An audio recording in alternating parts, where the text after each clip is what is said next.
Shalom, selamat berjumpa kembali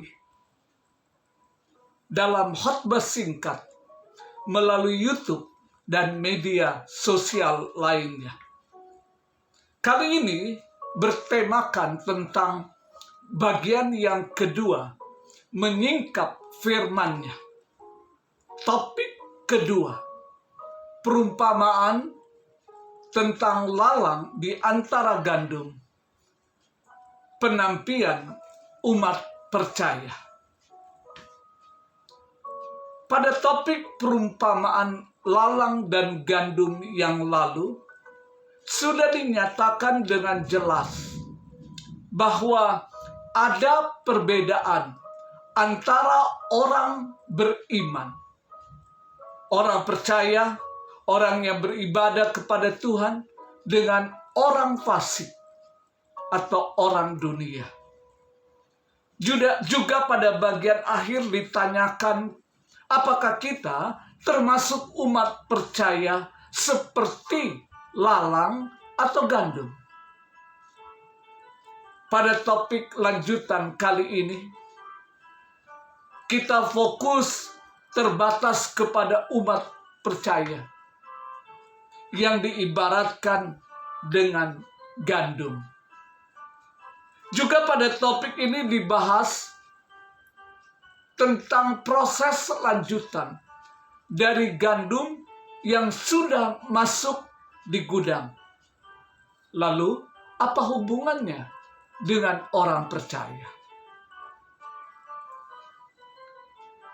Perhatikan foto yang dilampirkan pada khotbah topik ini. Setelah dipanen, gandum dibawa ke gudang. Gambar nomor 4. Kita melihat tumpukan gandum di dalam karung. Namun sebelumnya, melalui berbagai tahap penyaringan yang bertujuan untuk memisahkan bagian dari lalang yang masih menempel menjadi satu dengan gandum, maupun juga untuk mensortir gandum agar siap diproses selanjutnya untuk dijadikan tepung gandum misalnya.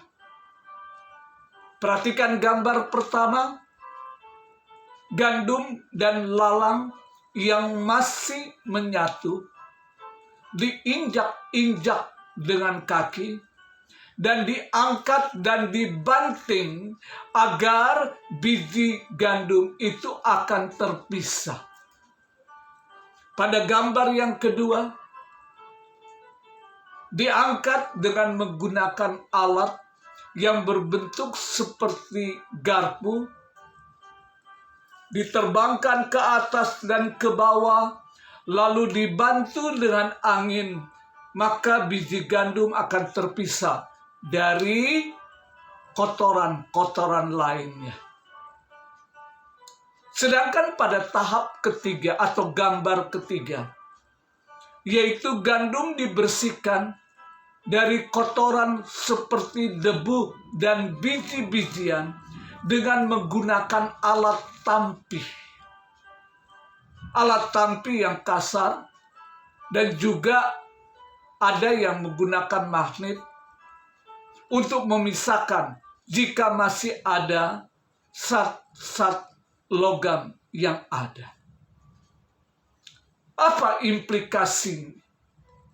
Iblis menampi orang percaya dengan membiarkan kita diinjak-injak, diibaratkan dengan tekanan demi tekanan yang bertubi-tubi di dalam hidup kita. Yang satu belum selesai, kemudian yang lain datang juga. Contoh Ayub. Iblis pun juga menggoncang, bahkan memporak-porandakan hidup, bisnis, keuangan, rumah tangga, bahkan iman kita. Namun penyaringan yang dilakukan oleh Tuhan Yesus Kristus. Sebagaimana dikatakan di dalam Matius 3 ayat 12, alat penampih ada di tangan Yesus. Alat penampih sudah di tangannya. Ia akan membersihkan tempat pengirikannya dan mengumpulkan gandumnya ke dalam lumbung. Tetapi debu jerami itu akan dibakarnya dalam api yang tidak terpadamkan. Matius 3 ayat 12. Alat penampih sudah ada di tangan Yesus. Alat penampih seperti yang ada pada gambar ketiga. Sebelum gandum dimasukkan ke dalam lumbung gandum, maka perlu ditampi lagi untuk memisahkan kotoran yang masih ada. Matius 3 ayat 12 merupakan percakapan Tuhan Yesus dengan Yohanes Pembaptis sesaat sebelum baptisan air dilakukan. Bahkan Yohanes Pembaptis mengucapkan nubuatan. Ia mengarah kepada Tuhan Yesus, akan membaptiskan kamu dengan Roh Kudus dan dengan api. Inilah proses penampian yang akan dilakukan atas umat percaya untuk menjadikan umat percaya laksana emas yang sudah teruji oleh api. 1 Petrus 1 ayat 7. Maksud semuanya itu ialah untuk membuktikan kemurnian imanmu yang jauh lebih tinggi nilainya daripada emas yang fana, yang diuji kemurniannya dengan api, sehingga kamu memperoleh puji-pujian dan kemuliaan dan kehormatan pada hari Yesus Kristus menyatakan dirinya. Namun sebagai orang percaya, Tuhan Yesus memberikan janjinya agar kita dapat melewati proses penampian tersebut. Perhatikan firman Tuhan berikut ini. Di dalam Lukas pasal 22 ayat 31 dan 32.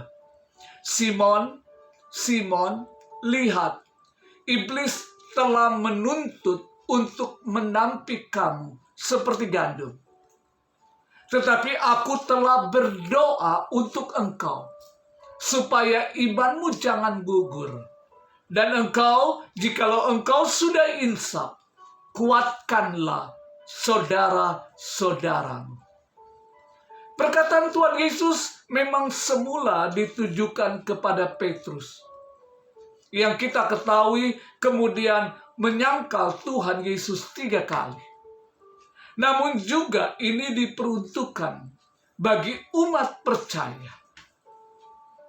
Sebagai umat percaya, kita tidak akan lewati masa penampian sendiri.